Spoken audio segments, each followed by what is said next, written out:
Merci à tous de venir déjeuner avec nous pour partager ces notions de chirurgie réfractive qui sont en évolution permanente.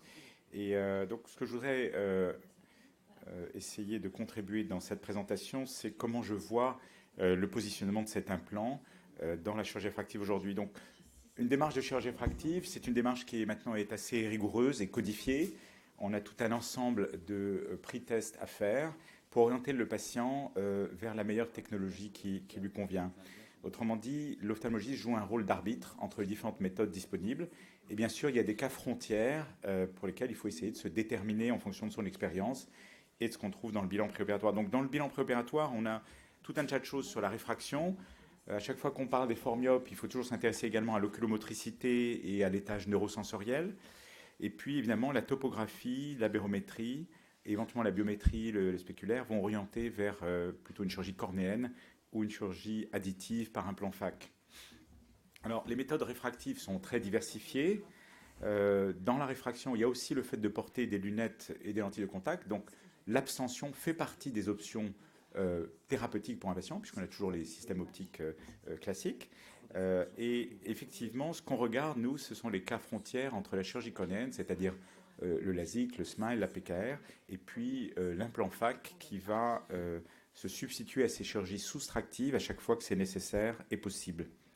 Donc vous voyez que l'évolution des indications opératoires à la clinique de la vision de 1999 à 2011 a changé pour plus de diversité. Vous voyez, j'ai repris 51 milieux dans lesquels j'ai regardé les différentes techniques et vous voyez que l'ICL n'a cessé de monter avec le temps comme alternative aux chirurgies ablatives. Alors, il y a à cela une raison simple, c'est que pour certains degrés d'amétropie et d'épaisseur cornéenne, la chirurgie cornéenne n'est plus possible. On n'a pas assez de tissu à consacrer pour préserver l'intégrité architecturale de la cornée. Et puis il y a une autre raison qui est moins bien connue des ophtalmologistes, mais tout aussi importante pour le résultat final, notamment en termes de stabilité et de qualité de vision, c'est les zones optiques effectives et utiles. Vous voyez que sur le plan réfractif, plus la correction optique de la myopie va être positionnée postérieurement, plus la zone optique utile au patient va être grande. Autrement dit, plus on va contribuer à minimiser les effets secondaires liés à l'aberration sphérique induite par la correction myopique. Et c'est vraiment très important de comprendre ça. Vous voyez que pour une correction limite, eh bien, à partir de 8 dioptries, la zone optique qu'on peut faire en LASIK, elle va être en réalité de 4,8 à 5,2 mm, même si vous affichez 6 mm dans votre laser, alors que pour l'implant FAC qui est positionné postérieurement, la zone optique utile, grâce à cette projection en termes de pupille d'entrée, eh bien, elle va être de 6,8 à 7,4 mm. Alors, ce qui est difficile à comprendre dans ces notions de zone optique, c'est effectivement cette pupille d'entrée, en fait, la projection effective pour les rayons lumineux du diaphragme pupillaire. Et c'est très important de voir que dans ce cas-là, par exemple sur la gauche, quand on programme un LASIK de -10, c'est ce qui a été fait, la zone optique programmée est de 5,50, mais la zone optique effective, celle qui va servir utilement pour le trajet des rayons lumineux, n'est de que 4,60. A l'inverse, quand vous avez un implant qui a une zone optique de 5,50, la projection en termes de pupille d'entrée pour les myopies de -3 à -12 va être de 6,88. Donc vous voyez, il y a une très grande différence et c'est ça qui va contribuer à minimiser, d'une part, les halos lumineux en vision nocturne lorsque la pupille se dilate, mais aussi les fluctuations de vision en fonction du diamètre de la pupille. C'est facile de concevoir que pour les fortes corrections myopiques, la correction optique va être différente entre le centre et la périphérie, et donc cette correction globale va fluctuer en fonction du diamètre de la pupille, ce qui sera minimisé par un implant FAC par rapport à une chirurgie cornéenne. Un autre problème qu'on a avec les ablations importantes au niveau de la cornée, c'est le problème du décentrement. Plus la correction est forte, plus elle va durer longtemps, et plus la possibilité d'un décentrement de la zone optique va être importante. On mesure ce décentrement par une carte d'élévation différentielle de la face antérieure de la cornée, et vous voyez que pour un même décentrement, qui est d'environ ici 2 mm, pour une correction de 1,75 de myopie, l'impact sur l'élévation optique va être relativement minime et tolérable, alors que pour une myopie forte, il va être massif et aboutir à une perte de la meilleure acuité visuelle corrigée. Autrement dit, ce problème du décentrement est maximisé par l'importance de la correction optique. Ça, c'est une autre étude que j'avais faite en 2005 sur 8 milieux opérés à la clinique de la vision. Et on voyait qu'à cette époque-là, la majorité des chirurgiens avaient tendance à faire la même chose, c'est-à-dire qu'au fur et à mesure que la correction optique augmentait, ils diminuaient la taille de la zone optique pour garder suffisamment de tissu. C'était ça, c'était surtout pour éviter l'ectasie cornéenne. Mais finalement, on se rend compte qu'on aboutit à des aberrations, puisque de nombreux patients au-delà de -8 se retrouvent avec des zones optiques nominales, c'est-à-dire affichées dans le laser, donc fonctionnelles bien inférieures, qui sont entre 4,50 et 5 mm, ce qui est tout à fait insuffisant pour la très grande majorité des patients, alors qu'à l'inverse, un implant FAC ou une chirurgie cristallinienne leur donne à partir de 8 dioptries une zone optique constante et de taille largement suffisante pour minimiser les effets optiques indésirables. Il y a d'autres problèmes associés à la correction des myopies fortes au niveau de la cornée. Si l'on parle de PKR, évidemment, ce sont les haze et les régressions. Vous voyez ici un exemple assez caractéristique d'un haze grade 4 à la suite d'une myopie traitée pour -13 en PKR. Et vous voyez ici un autre problème, c'est une PKR faite sur un LASIK pour une reprise pour -10 avec une cicatrice cornéenne et un décentrement très important. Et vous voyez que même lorsqu'on reste dans le cadre de l'absence de complications, eh bien, à partir de 6 dioptries, c'est ce que montre ce diagramme sur environ 1200 yeux, eh bien, on a toujours une majoration très importante des aberrations optiques d'ordre supérieur.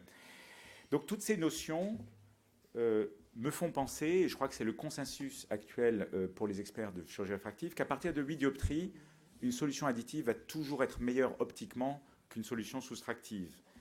Alors sur le plan additif, on a mis de très nombreux implants FAC, mais vous voyez que tous les implants de chambre antérieure pré-iriens ont été abandonnés, que ce soit des implants à appui ciliaire périphérique ou des implants à fixation irienne, parce qu'on ne peut pas garantir l'intégrité de l'endothélium à long terme avec ces implants, même si ça peut se passer très bien pendant plusieurs années. À terme, les modifications anatomiques de la chambre antérieure, les modifications de l'angle, le frottement oculaire chronique vont favoriser une perte endothéliale à bas bruit qui a le défaut d'être périphérique et donc d'aboutir à des cas très difficiles à traiter chirurgicalement.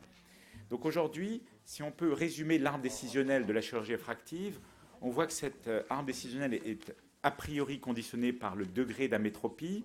Pour les petites amétropies jusqu'à 2 dioptries, je suis très favorable à une ablation de surface avec une précision accrue, une sécurité accrue par rapport aux techniques avec volet. Entre 2 et 8 à 10 dioptries, on peut éventuellement utiliser le SMILE ou le LASIK. Mais dès qu'on passe les 6 à 8 dioptries, et surtout en fonction de l'épaisseur de la cornée, on peut être amené à proposer donc des solutions additives comme l'implant FAC. Et éventuellement pour les très fortes myopies, puisque l'implant FAC s'arrête environ à -17 dioptries pour ce qui est de l'ICL, eh bien on peut combiner ICL et LASIK. Lorsque le patient est plus âgé, à partir de 55 ans, les solutions cristalliniennes sont tout à fait recevables pour les formes myopes à condition de vérifier la présence d'un décollement postérieur du vitré pour minimiser les risques de décollement de rétine qui sont, vous le savez, avant 60 ans, d'environ 3 à 4% des cas à 5 ans. Les résultats réfractifs de l'implant FAC sont tout à fait remarquables. Ça fait l'objet d'une étude multicentrique française qui a été dirigée par Béatrice Kochner, dont je vais vous rappeler les différents éléments. Je vous montre avant un cas de bioptique. Vous voyez, c'est un cas que j'ai traité ce mois-ci. Donc, l'examen date de cette semaine, l'examen post-opératoire. Donc, au début, on part de -25,50, -26,75 avec 3 dioptries d'astigmatisme, meilleure acuité visuelle corrigée de 4 dixièmes et 2,5 dixièmes. On lui fait, dans un premier temps, un volet suivi d'un ICL et la correction de la myopie résiduelle par LASIK 15 jours plus tard. Et voilà le résultat 7 jours après la correction LASIK complémentaire. Donc ça date de cette semaine, on a 8 dixièmes et 6 dixièmes 3. Donc on a un très bon résultat réfractif et un bon résultat visuel qui est lié à l'accroissement de la taille de l'image, une magnification de l'image d'environ 20% pour ce patient. Vous voyez que sur le plan aberrométrique, eh bien, pour une correction aussi massive, on obtient des résultats qui sont extrêmement convenables, comparables finalement à la chirurgie pour 4 ou 5 dioptries de myopie classique. Vous voyez l'aberrométrie Eye-Wave pour ce patient.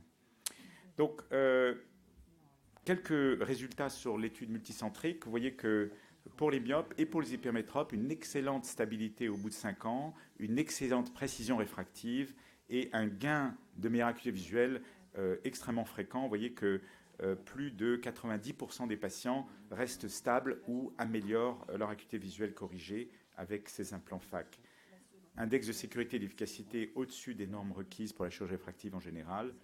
Et donc, finalement, si on veut résumer tout cela, les critères de choix en faveur de l'ICL sont nombreux à cause du rapport bénéfice sur risque.